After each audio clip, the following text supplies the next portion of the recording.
ഇന്നത്തെ യാത്ര തൃശ്ശൂർ ജില്ലയിൽ വരവൂർ എന്ന സ്ഥലത്ത് പിലക്കാട് രാമൻകുളങ്ങര അയ്യപ്പക്കാവിൽ പൂരമഹോത്സവം. അതിന് നമുക്കൊരു ക്ഷണം ഉണ്ടായിരുന്നു. അതിനുവേണ്ടിയാണ് യാത്ര തിരിച്ചത്. രാവിലെ കണ്ണൂരിൽ നിന്ന് യാത്ര തിരിച്ച് ക്ഷേത്രത്തിലെത്തിയപ്പോഴേക്കും കുറച്ച് വൈകിയിരുന്നു. ഇവിടെ നമ്മളെ ബന്ധുവീടുണ്ട്. ബന്ധുവായ ഉണ്ണിയേട്ടൻ ക്ഷണിച്ചത് പ്രകാരമാണ് ഞാനിവിടെ എത്തിച്ചേർന്നിട്ടുള്ളത്.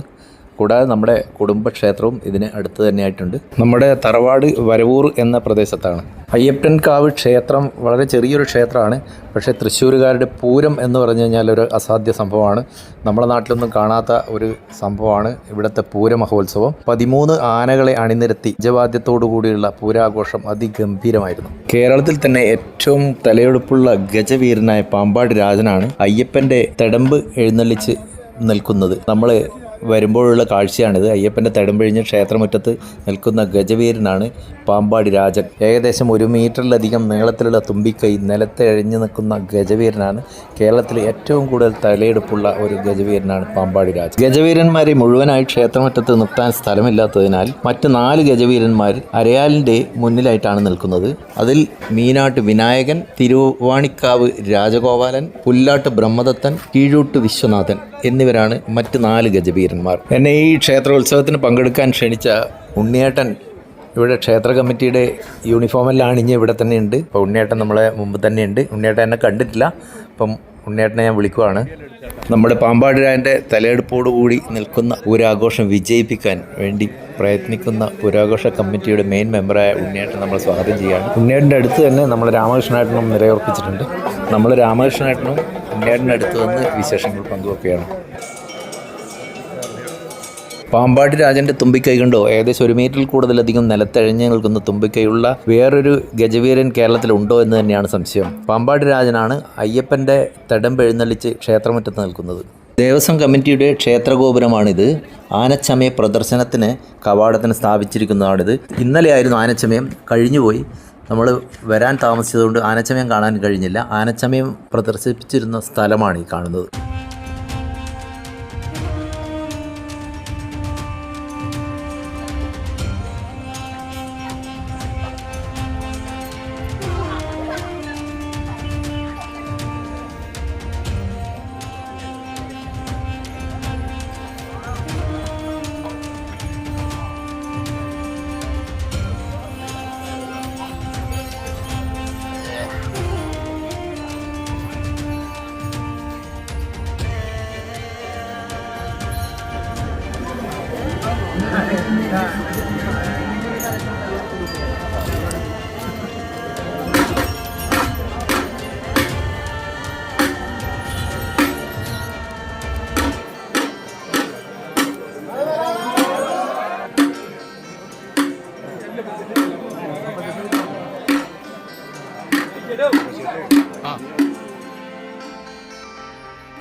ഗജവീരന്മാർ ക്ഷേത്രത്തിൽ പ്രദർശനം വെച്ച് നിലയിൽ നിന്നും മാറി അരയാലിൻ്റെ ചുവട്ടിൽ സ്ഥാനം പിടിച്ചു. പഞ്ചവാദ്യം അരങ്ങേറാനുള്ള സമയമായി.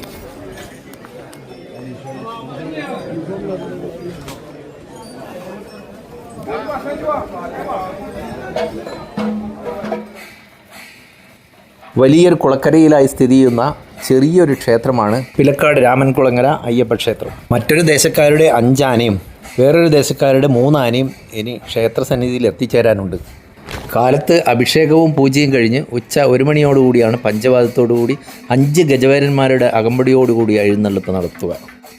അപ്പോൾ പഞ്ചവാദ്യം അരങ്ങേറാൻ തുടങ്ങുകയാണ്. വർണ്ണാഘോഷങ്ങളുടെ സുന്ദര മുഹൂർത്തങ്ങൾ അണിനിരത്തി ഭക്തിയുടെയും വ്രതശുദ്ധിയുടെയും ആത്മീയ അനുഭൂതികൾ ഉണർത്തുന്ന പവിത്രമായ മണ്ഡലകാലം. താളമേള വർണ്ണപ്പകിട്ടുകൾക്കിടയിലൂടെ നിരന്നു നിൽക്കുന്ന ഗജവീരന്മാരുടെ സാന്നിധ്യത്തിൽ പഞ്ചവാദ്യത്തിൻ്റെ രുദ്രതാളങ്ങൾ നെഞ്ചിലൂടെ കത്തിക്കയറി ഒരൊറ്റ മനസ്സാകുമ്പോൾ എല്ലാം മറന്ന് അയ്യപ്പ സന്നിധിയിൽ ലയിച്ചു നിന്നു ആശ്രിതവത്സനായ അയ്യപ്പസ്വാമിയുടെ അനുഗ്രഹങ്ങൾ കൊതിക്കാത്ത മനസ്സുകളുണ്ടോ? പിലക്കാട് ഗ്രാമോത്സവമായ രാമൻകുളങ്ങര ശ്രീ അയ്യപ്പൻകാവ് ക്ഷേത്രത്തിലെ മണ്ഡല നിറമാല പൂരാഘോഷം ആണ് നമ്മൾ ഈ കണ്ടുകൊണ്ടിരിക്കുന്നത്. മദ്ദളം, തിമില, താളം, കൊമ്പ്, ഇടക്ക എന്നിവയാണ് പഞ്ചവാദ്യത്തിൻ്റെ പ്രധാന വാദ്യോപകരണങ്ങൾ. മദ്ദളത്തിൽ തൻ്റെ വിരൽ കൊണ്ട് മാസ്മരിക നാദം മുഴക്കുന്നത് സർവശ്രീ ചെർപ്പളശ്ശേരി ശിവൻ, അക്കിക്കാട് അനന്തകൃഷ്ണൻ, വെണ്ണില മനു, കലാമണ്ഡലം മധു, കലാമണ്ഡലം ശ്രീജിത്ത്, നെല്ലുവായ സജീഷ്, കലാമണ്ഡലം രാഹുൽ നമ്പീശൻ, കലാമണ്ഡലം അമിതേഷ്, കലാമണ്ഡലം നിഖിൽ ആർ ഉണ്ണി എന്നിവരാണ്.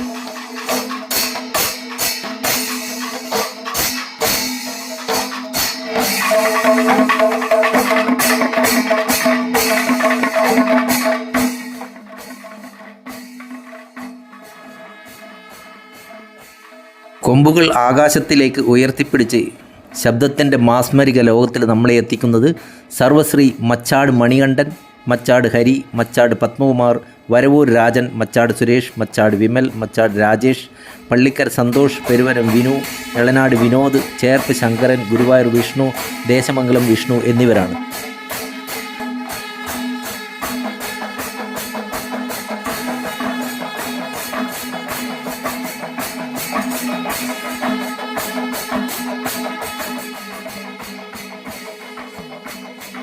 തിമിലയുള്ള മാധുര്യമായ നാദം മുഴക്കുന്ന സർവശ്രീ മായന്നൂർ രാജു, കോങ്ങാട് മധു, പെരുവനം കൃഷ്ണൻകുമാർ, ഒറ്റപ്പാല ഹരി, കലാമണ്ഡലം വിനയൻ, കലാമണ്ഡലം സുഭാഷ്, കലാമണ്ഡലം സുരേഷ്, കലാമണ്ഡലം വിഷ്ണു, കലാമണ്ഡലം കൃഷ്ണദാസ്, കലാമണ്ഡലം രാഹുൽ, കലാമണ്ഡലം അജീഷ്, കലാമണ്ഡലം ശ്രീകവി, കലാമണ്ഡലം വിഷ്ണു PS എന്നിവരാണ്.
ഇലത്താളത്തിൻ്റെ ശബ്ദമാധുര്യം നമ്മളെ കർണപടത്തിൽ എത്തിക്കുന്നത് സർവശ്രീ പാഞ്ഞാൽ വേലുക്കുട്ടി, രാമകൃഷ്ണൻ, കല്ലൂർ രഘു, ഈനൂർ ഉണ്ണികൃഷ്ണൻ, കടവല്ലൂർ സന്ദീപ്, ചേലക്കര രമോജ് മുതലായവർ.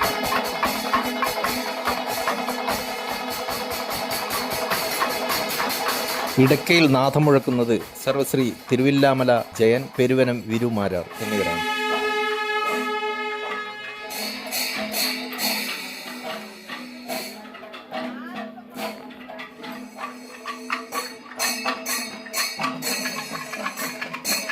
ക്ഷേത്രമുറ്റത്ത് പഞ്ചവാദ്യം കൊട്ടിക്കയറുമ്പോഴും നമ്മുടെ ഗജവീരന്മാർ 5 പേരും സ്വതസിദ്ധമായ ശൈലിയിൽ പനയോലകൾ കീറി മുറിച്ച് തുമ്പിക്കൈ കൊണ്ട് ചുരുട്ടിയെടുത്ത് വായിലേക്ക് തള്ളി വിടുകയാണ്. 5 പേരും നിരനിരയായി നിന്ന് ഭക്ഷണം കഴിക്കുന്ന രംഗം തന്നെ കാണാൻ അതിമനോഹരമായിരിക്കുന്നു. പഞ്ചവാദ്യക്കാരും നെറ്റിപ്പട്ടം കെട്ടിയ ഗജവീരന്മാരും ക്ഷേത്രാങ്കണത്തിൽ നിന്നും നീങ്ങുകയാണ്. ക്ഷേത്രത്തിൻ്റെ മുൻവശത്തുള്ള കുളത്തിൻ്റെ മറ്റേ കരയിൽ പോയി അവിടെ നിന്നാണ് ഇനി പഞ്ചവാദ്യം കൊട്ടുക.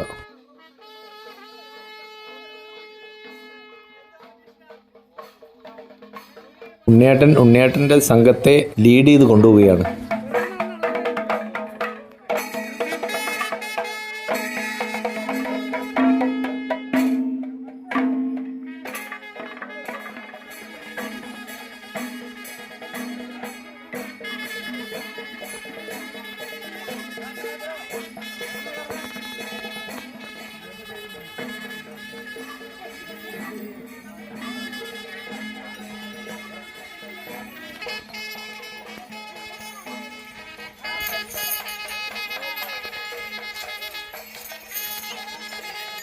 ഈ സമയം മറുകരയിലുള്ള 5 ഗജവീരന്മാരും പഞ്ചവാദ്യ സംഘവും ക്ഷേത്ര നടയിലേക്ക് വരികയും ക്ഷേത്രത്തിൻ്റെ നടയിൽ വെച്ച് പഞ്ചവാദ്യം കൊട്ടുകയും ചെയ്യും.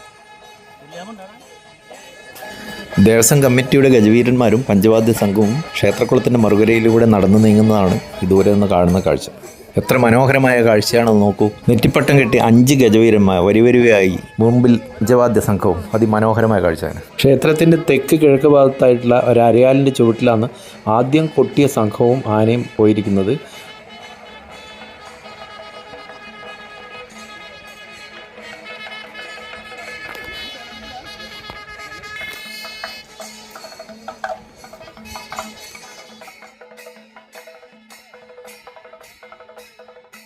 അടുത്ത ടീം ക്ഷേത്രനടയിലേക്ക് വരുന്നൊരു ദൃശ്യമാണ് നമ്മൾ ഈ കാണുന്നത്. മറ്റൊരു ദേശക്കാരുടെ 5 ഗജവീരന്മാരും പഞ്ചവാദ്യ ടീമുമാണ് കടന്നു വരുന്നത്. ഇനി അവരുടെ ഊഴമാണ്.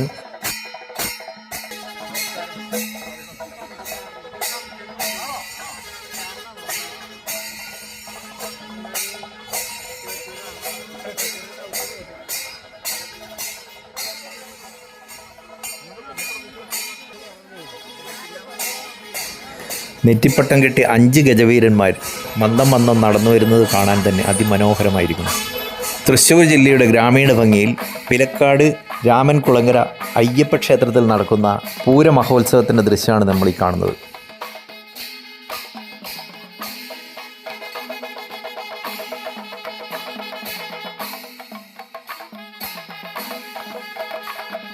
രണ്ടാമത്തെ ടീമിൻ്റെ പഞ്ചവാദ്യം അരങ്ങേറി. ഇവർ ക്ഷേത്രനടയിൽ കയറിയില്ല. ക്ഷേത്രമുറ്റത്തുള്ള അരയാലിൻ്റെ അടിയിലാണ് ഇവരുടെ പഞ്ചവാദ്യം ആരംഭിക്കുന്നത്.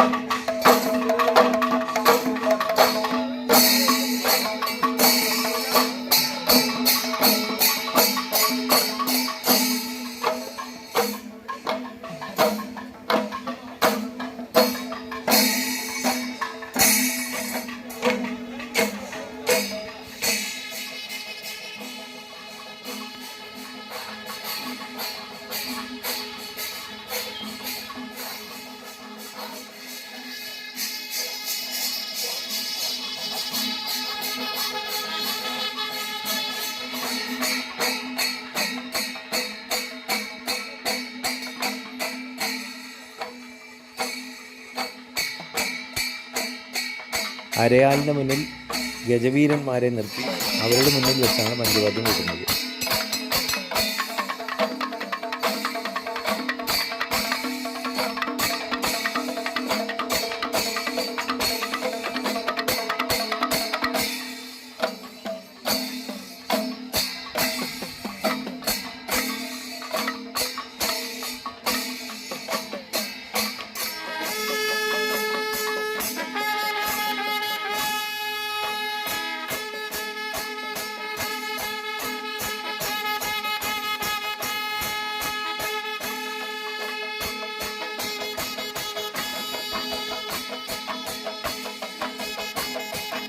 ഒരേ സമയം 3 ഇടങ്ങളിലായി ഗജവീരന്മാരെ മുൻനിർത്തി പഞ്ചവാദ്യം കൊട്ടുകയാണ്. ഒന്ന് ക്ഷേത്രനടയിലും, മറ്റൊന്ന് കുറച്ച് കിഴക്കോട്ട് മാറിയുള്ള അരയാലിൻ്റെ നടയിലും, മറ്റൊന്ന് കുളത്തിൻ്റെ മറുകരയിലായി ഒരു 3 ആനകളെ നിർത്തിയുള്ള പഞ്ചവാദ്യങ്ങളാണ്. ഒരേ സമയം 3 ഇടങ്ങളിലാണ് പഞ്ചവാദ്യം കൊട്ടുന്നത്.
ആറാട്ടുകുന്ന് വിഭാഗക്കാരുടെ ആനച്ചമയം വെച്ചിരുന്ന സ്ഥലമാണിത്. ഇതിലായിരുന്നു ആനച്ചമയം. കാണാനുള്ള അവസരം നമുക്ക് കിട്ടിയില്ല.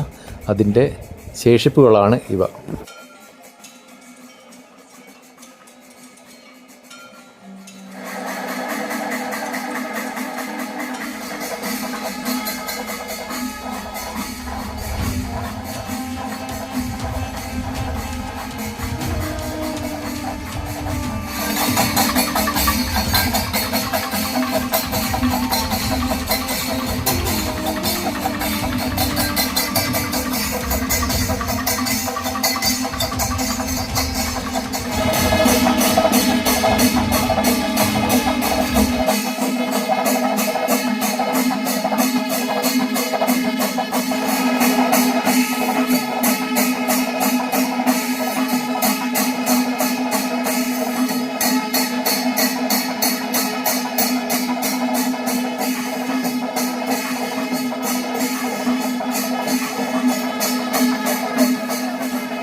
ശബ്ദകോലാഹലങ്ങൾക്കിടയിലും സുഖനിദ്രയിലാണ്ട ഒരു ആനപ്പാപ്പാനാണ് ഇദ്ദേഹം. തൊട്ടരികിൽ തന്നെ മറ്റൊരു കസേരയിൽ മറ്റൊരു പാപ്പാനും ഇരുന്നുറങ്ങുന്നുണ്ട്.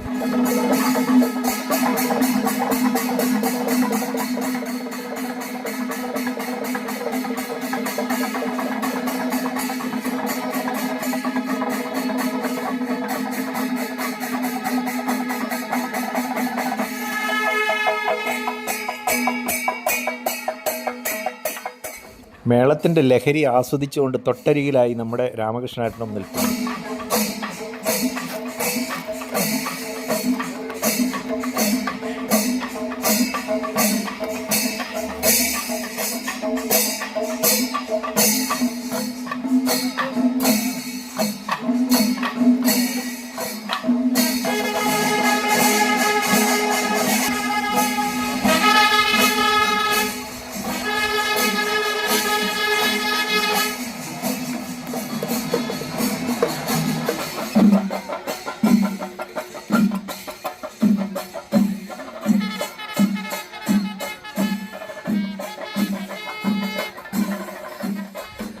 മറ്റൊരു ടീമിൻ്റെ മേളമാണ് ഇവിടെ നടക്കുന്നത്. അതായത് ക്ഷേത്രത്തിൻ്റെ നേരെ മുൻവശത്തായി കുളത്തിൻ്റെ മറുകരയിലാണ് ഈ സംഭവം നടക്കുന്നത്. ഇവിടെ നടക്കുന്ന മേളം ചെണ്ടമേളമാണ്. 3 ആനകളുടെ അകമ്പടിയോടുകൂടിയാണ് ഇവിടെ മേളം നടക്കുന്നത്. ഇപ്പം 3 സ്ഥലത്തായി മേളം നടക്കുന്നുണ്ട്. ഒന്ന് ക്ഷേത്രത്തിൻ്റെ തിരുമുറ്റത്തും, ഒന്ന് ഈ കാണുന്നതും, മറ്റൊന്ന് ക്ഷേത്രത്തിൻ്റെ തെക്ക് കിഴക്ക് ഭാഗത്തായി അരയാലിൻ്റെ അടിയിലുമായിട്ടാണ് മേളം നടക്കുന്നത്.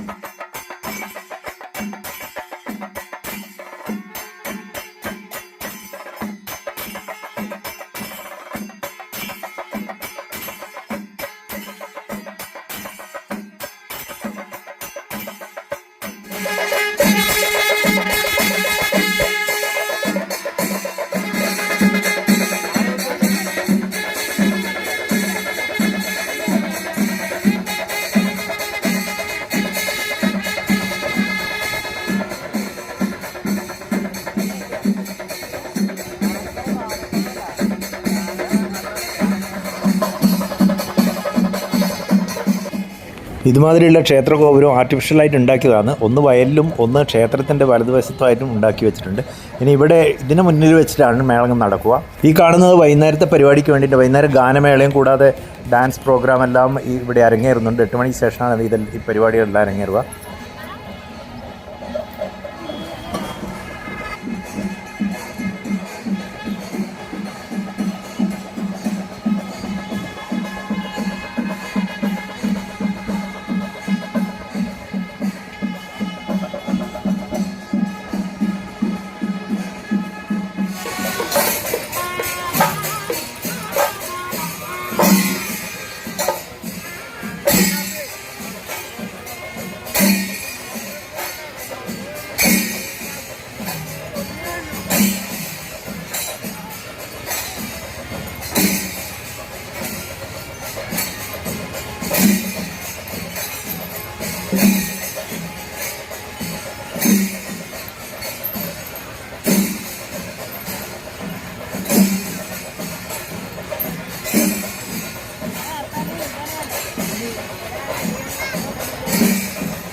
അത് കുഴപ്പമില്ല. ആക്കിയോ എൻ്റെ അമ്മ അതോ എന്തിനാ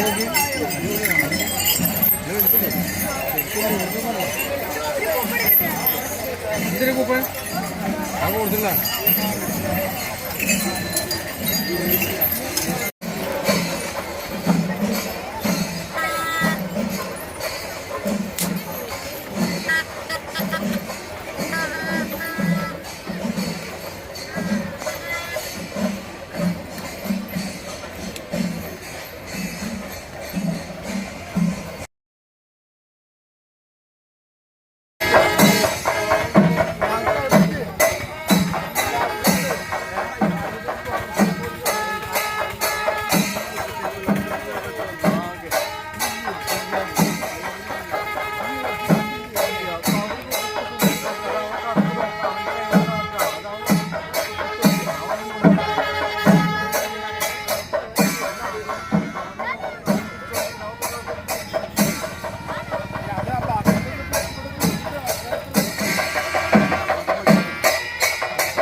പൂതൻതെറിയുടെ വരവറിയിച്ചുകൊണ്ടൊരു സംഘം ക്ഷേത്രാങ്കണത്തിലേക്ക് വരവായി. കേരളത്തിൽ ഭാരതപ്പുഴയുടെ ഇരു കരങ്ങളിലുള്ള പ്രദേശങ്ങളായ വള്ളുവനാടൻ പ്രദേശങ്ങളിലും പഴയ കൊച്ചി രാജ്യത്തിൻ്റെ വടക്ക് ഭാഗവും ഇന്നത്തെ തൃശ്ശൂർ ജില്ലയിൽ അറിയപ്പെടുന്ന പ്രദേശങ്ങളിലുള്ള കാവുകളിലെ ഉത്സവങ്ങളുടെ ഭാഗമായി നടത്തിവരുന്ന ഒരു നാടൻ കലാരൂപമാണ് പൂതൻതിറ. അടിസ്ഥാന ജനവിഭാഗങ്ങളിൽപ്പെടുന്ന മണ്ണാൻ സമുദായത്തിലെ ആണുങ്ങളാണ് പ്രധാനമായും തിറ എന്ന വേഷം കിട്ടാറുള്ളത്. ഈ കലാരൂപത്തെ പൂതനം തിറയും എന്ന് അറിയപ്പെടുന്നു. വാദ്യം, നൃത്തം, വേഷവിധാനം എല്ലാം ഇതിൽ പ്രധാന പങ്കുവഹിക്കുന്നുണ്ട്. ഉത്സവകാലമായാൽ പൂതനം തിറയും വീടുകൾ തോറും കയറിയിറങ്ങി തട്ടകവാസികളെ അനുഗ്രഹിക്കുന്ന ആചാരമാണിത്. ഉത്തര മലബാറിലെ തെയ്യത്തിന് ആനുപാതികമായ ഒരു കലാരൂപമാണ് ഇവിടുത്തെ തിറ.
എഴുന്നള്ളിപ്പ് കഴിഞ്ഞ് ഗജവീരന്മാർ ആടയാഭരണങ്ങളെല്ലാം അഴിച്ചു വെച്ചിട്ടുള്ള നിൽപ്പാണിത്.